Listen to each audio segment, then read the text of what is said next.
Tout de suite, le journal.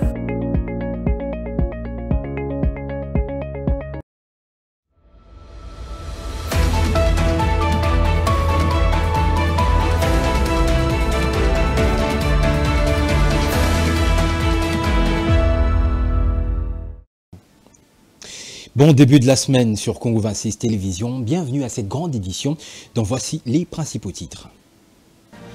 Processus de Luanda pour le retour de la paix dans l'est de la RDC et cessez-le-feu entre la République démocratique du Congo et le Rwanda. Les présidents Félix Tshisekedi et son homologue congolais Joao Lourenço ont eu une séance de travail à huis clos à la Cité de l'Union africaine à Kinshasa. Au Sénat, Sama Lukonde est élu président du bureau. Les choix de l'Union sacrée pour la tête de la Chambre haute du Parlement a obtenu 84 voix contre 8 pour son challenger Jonas Mukamba. Modeste Bahati-Lukwebo est élu deuxième vice-président avec 64 voix, très loin devant ses challengers Mouandi et Isenge. Échanges commerciaux entre la Zambie et la République démocratique du Congo vers la réouverture des 3 frontières fermées par Lusaka. Une réunion ministérielle a été prévue ce lundi 12 août à Lubumbashi, chef-lieu de la province du Haut-Katanga, pour discuter de cette question. À Kinshasa, le quartier Kindele à Mongafula est sans eau potable. Le calvaire aurait totalisé 10 ans. La vétustude des tuyaux de la régie des eaux serait parmi les causes. Les habitants de ces coins recourent à l'eau des forages pour divers usages. Vous les écouterez dans cette édition. Mesdames, Messieurs, bonsoir. Je viens de l'annoncer. Ce lundi, à la Cité de l'Union africaine, le président Félix Tshisekedi et son homologue angolais Joao Lourenço ont eu une séance de travail à huis clos dans la situation sécuritaire dans l'est de la RDC. La rencontre s'est déroulée en 2 temps, en tête-à-tête, puis élargie à leur ministre des Affaires étrangères ainsi qu'à d'autres délégués des hauts rangs. À l'issue de cette rencontre, les 2 chefs d'État n'ont fait aucune déclaration à la presse, laissant leur chef de diplomatie faire la restitution devant la presse. Cette rencontre au sommet entre les présidents Tshisekedi et Lourenço intervient une semaine après la rencontre des responsables des services de sécurité de la RDC et du Rwanda, ayant abouti à la décrétion d'un cessez-le-feu respecté par les FARDC, mais violé par les M23 supplétifs de l'armée rwandaise. Puisque nous avons évoqué la situation sécuritaire dans la partie orientale, signalons que la coordination de la société civile du Nord Kivu recommande plutôt de renforcer les dispositifs sécuritaires dans la ville volcanique de Goma. Dans un rapport détaillé rendu public dimanche 11 août, cette association civile relève des cas d'assassinat et d'enlèvement dans cette ville chef-lieu de la province du Nord Kivu. Selon ces rapports, des cas d'assassinat ciblés d'au moins 78 personnes ainsi que 6 personnes enlevées ont été enregistrés au mois de juillet dernier. Dans ces mêmes documents, la société civile de Goma mentionne légalement 23 cas d'incendie criminel, viol, attaques physiques, vols diurnes et nocturnes, ainsi que de coups de feu récurrents. Elle relève aussi plusieurs cas de tracasseries militaires et policières venant de certains membres de la force d'autodéfense Wazalendo. Le même rapport rappelle les menaces permanentes qui pèsent sur la ville à cause des infiltrations de rebelles qui tentent quotidiennement d'accéder aux positions de l'armée. Une situation sécuritaire que la société civile trouve assez alarmante et sombre avant de recommander aux autorités de renforcer les dispositifs sécuritaires. Au Sénat, Sama Lukonde est élu président du bureau. Le choix de l'Union sacrée pour la tête de la Chambre haute du Parlement a obtenu 84 voix contre 8 pour son challenger Jonas Mukamba. Modeste Bahati-Lukwebo est élu deuxième vice-président avec 64 voix, très loin devant ses 2 challengers Mouandi et Isenge. Kalala Wakalala est élu premier vice-président. Ce sont les premiers résultats de l'élection organisée ce lundi dans un contexte tendu autour du Palais du Peuple après plusieurs reports de cette élection. La RDC et la République de la Zambie ont tenu une réunion ministérielle ce lundi 12 août à Lubumbashi, chef-lieu de la province du Haut-Katanga, pour discuter de la réouverture de 3 frontières zambiennes fermées à l'import-export avec la RDC. Plus de détails dans ce récit. Au cours de cette tête-à-tête entre le ministre du Commerce extérieur Julien Paluku et son collègue zambien Chipoka Moulenga, la discussion serait axée sur la fermeture des frontières RDC-Zambie, faisant suite à un arrêté du 26 juillet 2024. interdisant l'importation de bières et de boissons gazeuses vers la République démocratique du Congo pour une période de 12 mois, dans le but de protéger la production locale et les emplois qu'elle génère. Une mesure non digérée par la République du Zambie qui a fermé ses frontières avec la RDC, suscitant ainsi l'approbation de la société civile de la ville frontalière de Kasumbalesa. Pour la société congolaise, l'objectif de cette réunion est d'examiner la disposition et l'accord de l'Organisation mondiale du commerce ainsi que celle prévue dans l'accord commercial entre la RDC et la Zambie. La réouverture de ces frontières zambiennes sera au cœur de ces discussions. Le gouvernement congolais a appelé la population au calme, soulignant que les autorités des deux pays collaborent déjà dans les vastes projets de batteries électriques, travaillant étroitement pour faciliter et promouvoir les échanges commerciaux entre les États.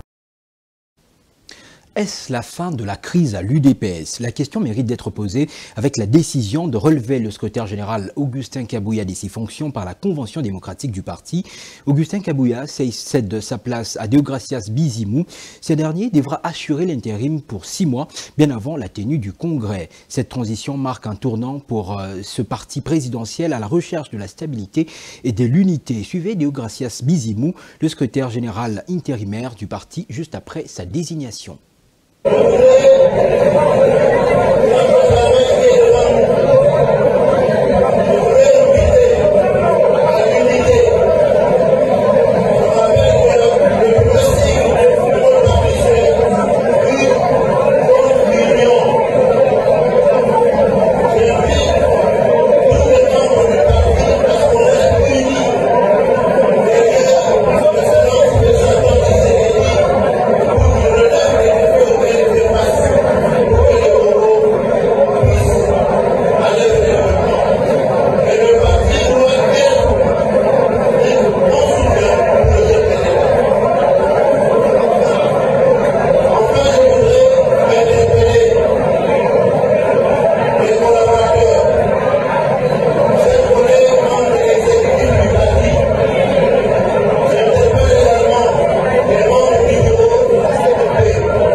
Le ministre de la Justice, Constant Mutamba, a fait libérer samedi dernier 500 détenus de la prison centrale de Kinshasa, une action qui intervient dans le cadre de l'amélioration des conditions de détention des prisonniers, comme promis lors de la dernière visite. Les détails avec Steve Bonyeme.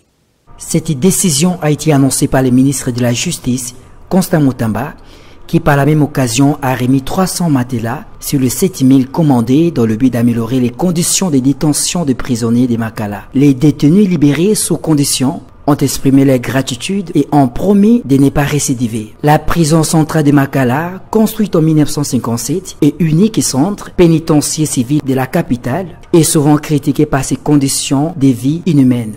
Avec une population carcérale d'environ 15 000 détenus, alors que sa capacité ne dépasse pas le 1500, les conditions de surpeuplement sont alarmantes. Le ministre Mutamba a souligné les efforts en cours pour réhabiliter les centres de santé de la prison ainsi que les pavillons, dans le but de désengorger et de moderniser l'ensemble de cette maison d'arrêt. En outre, une nouvelle prison devrait être construite dans la commune de Maluku visant à alléger la surcharge actuelle des Makala et à offrir des conditions plus dignes aux détenus. Kinshasa est dépourvue d'une gestion rationnelle des déchets. Conséquence, la ville présente un spectacle désolant et la situation pourrait s'empirer au retour de la saison des pluies. Conscient de la gravité de cette situation, le gouverneur Daniel Bumba a visité le samedi 10 août les stations de transfert des déchets et centres d'enfouissement dans le centre de l'assainissement de la ville. Suivez. C'est en respectif du lancement de l'opération Coup de coin que cette visite du gouverneur Daniel Bumba s'inscrit, accompagné du vice-gouverneur et quelques membres du gouverneur provinciaux, du directeur général de la régie de l'assainissement de Kinshasa et du commandant de l'unité spéciaux de protection de l'environnement, des bourgmestres et des experts environnementaux. Le gouverneur a fait le tour de la ville dans le but d'inspecter les points et les sites où évacuer les inondices dans la capitale congolaise dans les prochains jours. Les autorités congolaises ont débuté sa ronde par la station transférée à Loya, dans la commune de Kitambo, suite au rond-point Bonlard de Bandalungwa. La station transfère de Mapenzo, dans la commune, ainsi qu'à la rivière de Kalamu.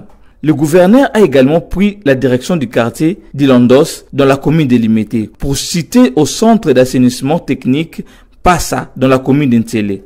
Rappelons que le gouverneur sollicite l'accompagnement de l'armée nationale dans l'assainissement de la ville. Dans la province du Kasaï oriental, le pont sur la rivière Loubi en territoire de Kabea-Kamanga est de nouveau opérationnel. Après sa réouverture, 3 mois après son effondrement, en présence de plusieurs personnalités, le gouverneur de province Jean-Paul Mbouemboué a reçu l'ouvrage pour sa remise en service. C'est un nouveau pont jeté sur la rivière Loubi dans les territoires de Kabea-Kamanga dont les travaux ont été exécutés par la brigade des travaux 803 de Mbuji-Mayi avec les financements du Fonds national d'entretien routière. Une largeur de 4,20 mètres et peut supporter jusqu'à 45 tonnes de charge au maximum, contrairement au premier qui n'était que de 3,20 mètres. Avant la coupure du ruban symbolique, les chefs de l'exécutif provincial a rendu hommage au chef de l'État pour son implication personnelle dans l'acceptation des travaux de la remise en état du trafic sur la rivière Loubi. Il a rassuré que son gouvernement, par le bail du ministre provincial des infrastructures, se chargera d'effectuer des missions de routine sur cet ouvrage et d'autres jetés sur des rivières afin de prévenir le danger. Il a à cette occasion invité les usagers de cet ouvrage d'en faire bon usage et a recommandé à l'office de route de placer les panneaux indicateurs, les capacités de tonnage du pont afin d'assurer une longue vie. Incroyable mais vrai, le quartier Kindélé, dans la municipalité de Mongafula, connaît une pénurie d'eau depuis plus de 10 ans. Parmi les causes, la vétusté des tuyaux de la régie des eaux. Les habitants de ce coin de Kinshasa recourent à l'eau des forages pour divers usages. Le constat est de Bénédicte Ntumba. Selon les habitants de Kindélé, le manque d'eau de la régie des eaux est dû à l'érosion qui cause les dégâts matériels importants et d'énormes pertes en vie humaine il y a plus de 10 ans passés. Pour se procurer une goutte d'eau, les résidents de cette partie de Kinshasa recourent aux bonnes fontaines communément appelées l'eau de forage, installées par de particuliers. Ici, il faut avoir une poche garnie. Au niveau de 7 km, il y a eu l'érosion, une forte pluie qui a créé l'érosion. Il y avait même des morts, des gens qui ont perdu des parcelles, des maisons. Et ça fait plusieurs années. Depuis qu'on est coupé, depuis lors, on n'a pas d'eau. Il n'y a pas d'eau dans ces quartiers. Plusieurs années, alors plusieurs années. On attribue aussi la genèse de cette calvaire à la vétusté de tuyaux de la régie des eaux placés le long de la route Kimwinza dans la commune de Mongafula. Une situation à laquelle aucun remède n'a jamais été apporté, bien qu'aggravé lors de travaux de réhabilitation de ces tronçons. Dans les années 10 ans passés, on avait d'eau ici chez nous, l'eau coulait en tout cas en abondance. Mais sauf que depuis qu'on a eu les érosions au niveau de 7 km là, on a une grande érosion qui s'est fait là-bas. On a arrangé ça un peu. 2 ans passés, on va arranger ça. Maintenant, nous sommes bien. Mais sauf que nos tuyaux là, auparavant là, des régies des eaux qui étaient enterrées là, qui étaient partis, jusqu'à maintenant, la régie des eaux ne pense pas à nous.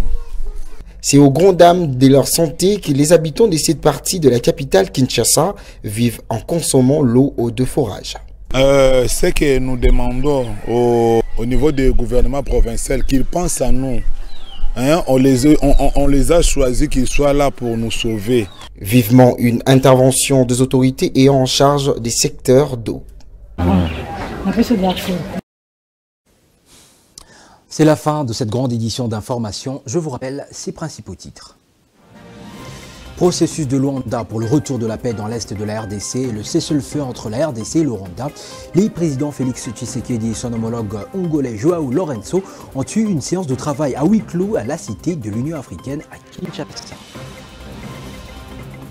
Au Sénat, Samalou Konde est élu président du bureau. Les choix de l'Union sacrée pour la tête de la Chambre haute du Parlement a obtenu 84 voix contre 8 pour son challenger. Jonas Mukamba, Modeste Bahati-Lukwebo, est élu à la deuxième vice-présidence avec 64 voix, très loin devant deux de ses challengers, Mouanzi et Isenge. Ce sont les premiers résultats de l'élection organisée ce lundi dans un contexte tendu autour du Palais du Peuple après plusieurs reports de cette élection. Échanges commerciaux entre la Zambie et la RDC vers la réouverture de 3 frontières fermées par Lusaka. Une réunion ministérielle a été prévue ce lundi 12 août à Lubumbashi, chef-lieu de la province du Katanga, pour discuter de cette question. À Kinshasa, le quartier Kindélé à Mongafula est sans eau potable. Le calvaire aurait totalisé 10 ans. La vétusté des tuyaux de la régie des eaux serrées parmi les causes. Les habitants de ce coin recourent à l'eau des forages pour divers usages. C'était un honneur de vous présenter ce journal. Bonne suite de programmes sur Congo 26 Télévision, la chaîne de l'unité nationale.